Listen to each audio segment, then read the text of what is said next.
मैं विद्वान मंत्री जी हैं, मैं ज़्यादा भूमिका नहीं बांधना चाहता, सीधे सीधे 8-10 प्रश्न करूंगा छोटे छोटे। मंत्री जी, अगला प्रश्न है। हाँ, अगला प्रश्न क्रमांक 2। आप तैयार हो जाएं, परेशान नहीं करूंगा, सीधे सीधे प्रश्न करूंगा। जिनकी प्रतीक्षा थी वो तो है नहीं। इनसे क्या लेना देना, हमसे भी तो कुछ आदर करो।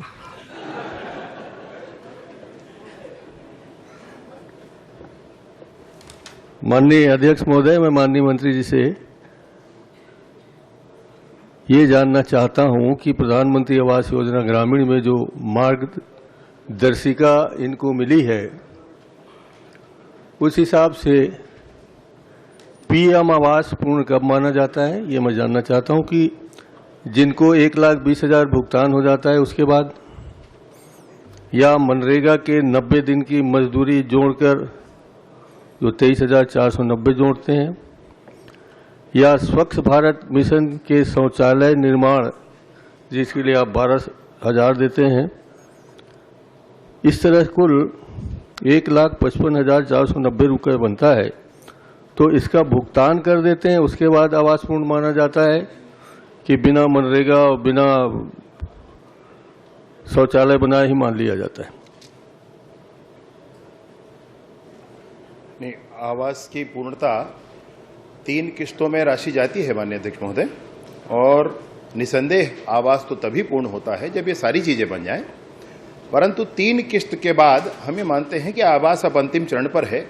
व्यक्ति को स्वयं काम करना है माननीय अध्यक्ष महोदय, कोई संस्था इसमें जाकर बनाती नहीं, और इसलिए पूर्णता के लिए एक बार और अंतिम परीक्षण होता है। लेकिन 3 किस्त बनने के बाद जो लेंटल लेवल का के बाद किस्त जाता है, जो नरेगा का इनको 90 दिनों का भुगतान भी हो जाता है, और जो इनका स्वच्छ भारत मिशन के अंतर्गत इनको शौचालय दिया वो भी दिया जा चुका होता है, तो इसको पूर्ण माना जाता है। अच्छा, दूसरा एक मुख्य शर्त ये है कि आपको अल्पसंख्यक वर्ग के लिए 15% और दिव्यांगों के लिए 5% सुरक्षित रखना है।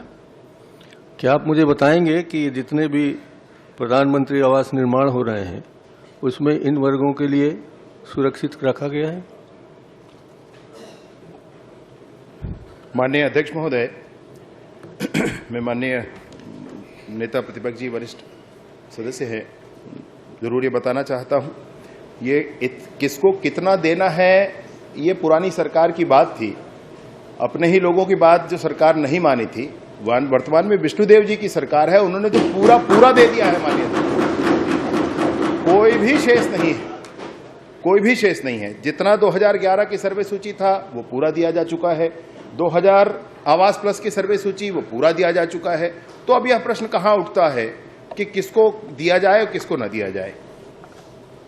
माननीय अध्यक्ष महोदय, ये जिस तरह से पुलिस विभाग वाले किसी की बात सुनते ही नहीं, कभी कभी शायद उसी तरह मंत्री व्यवहार कर रहे हैं।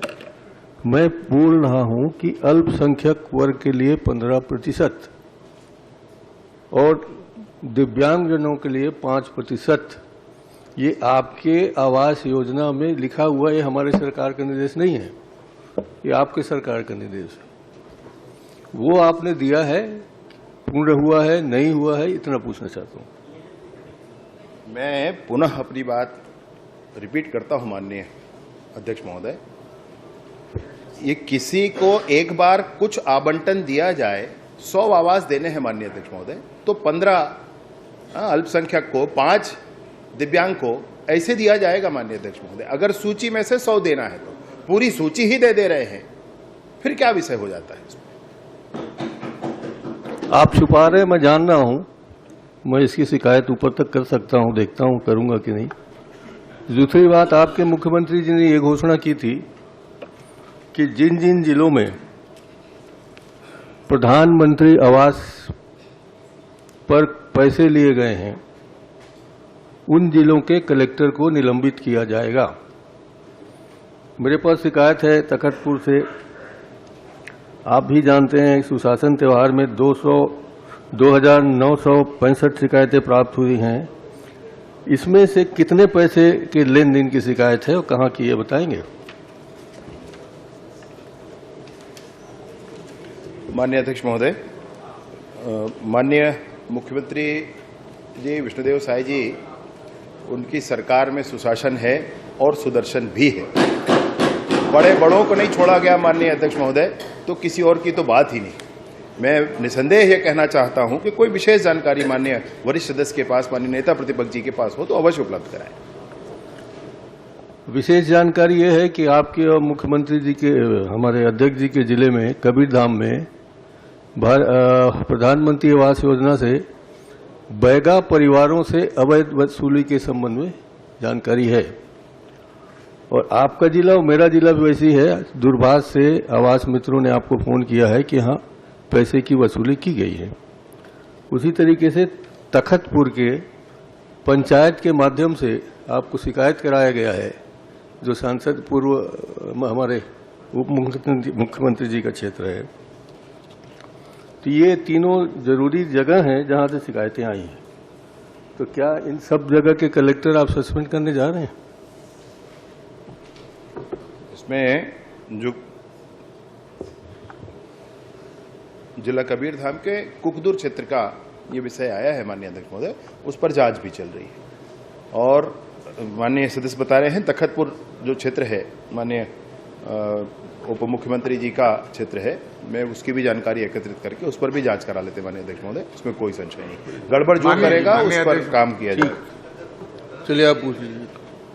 1 मिनट, आपका तो हो गया। कहाँ हुआ सर?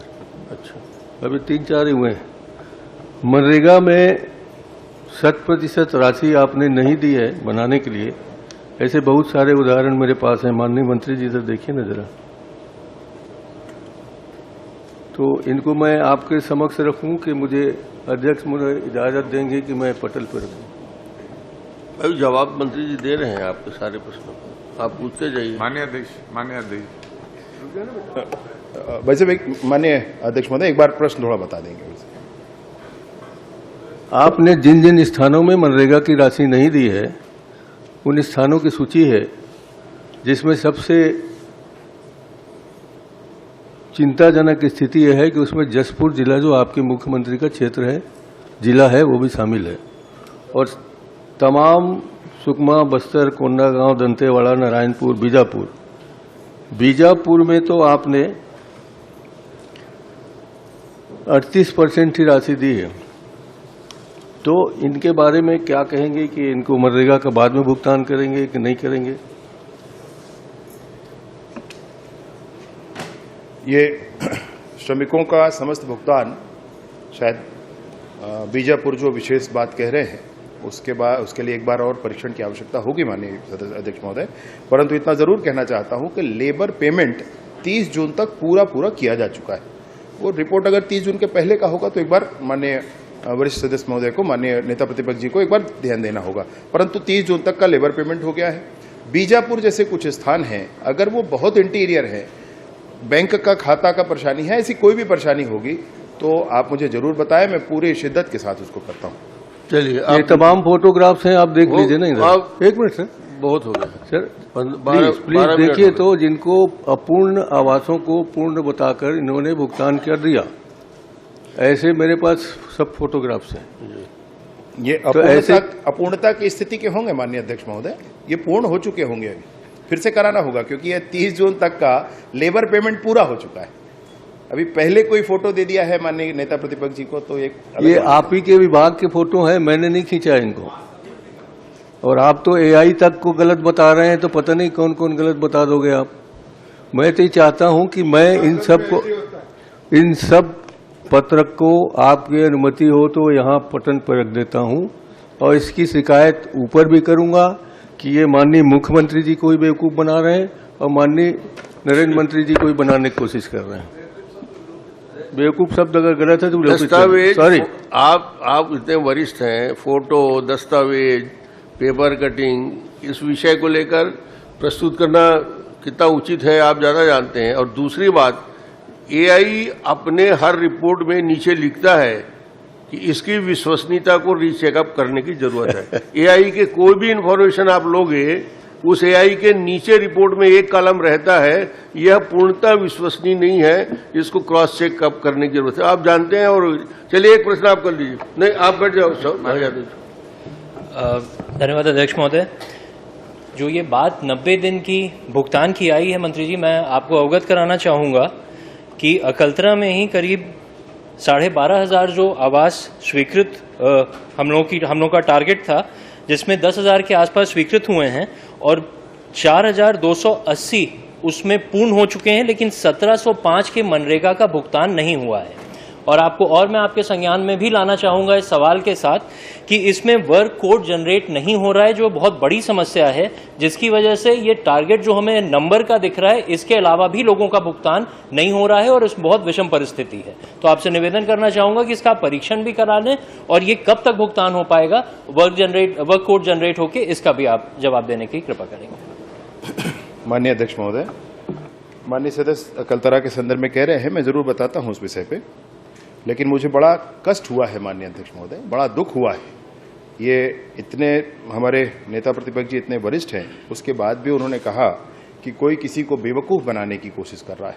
मतलब ये अद्भुत है माननीय अध्यक्ष महोदय, जिन्होंने खुद यहां बैठकर बार बार इस बात को, गरीबों के आवाज को ठुकरा कर पूरी गरीब जनता को, पूरे छत्तीसगढ़ के परेशान किया, आज वो ये बात बोलेंगे माननीय अध्यक्ष महोदय।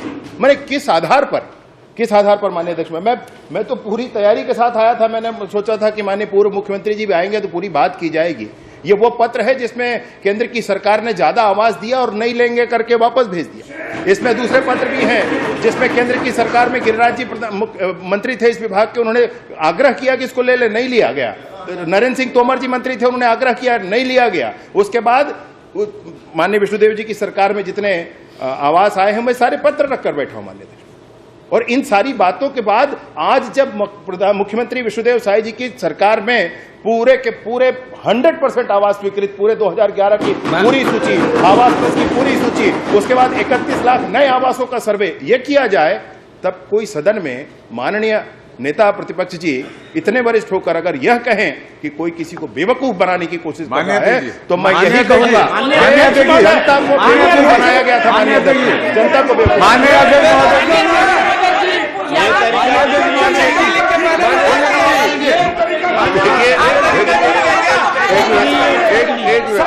एक मिनट बैठिए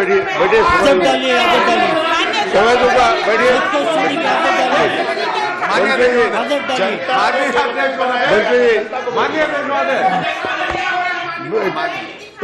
पहली बात तो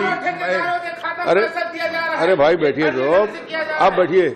नेताजी का प्रश्न है, वो सक्षम है अपनी बात को पूरी तरीके से कहने में। पूरक प्रश्न, जहां तक सवाल है, बेवकूफ शब्द विलोपित हो चुका है, उसका उपयोग किसी को नहीं करना है सदन के अंदर, और इसलिए कार्रवाई आगे बढ़े। एक प्रश्न आप कर लीजिए, छोटा, एक मिनट।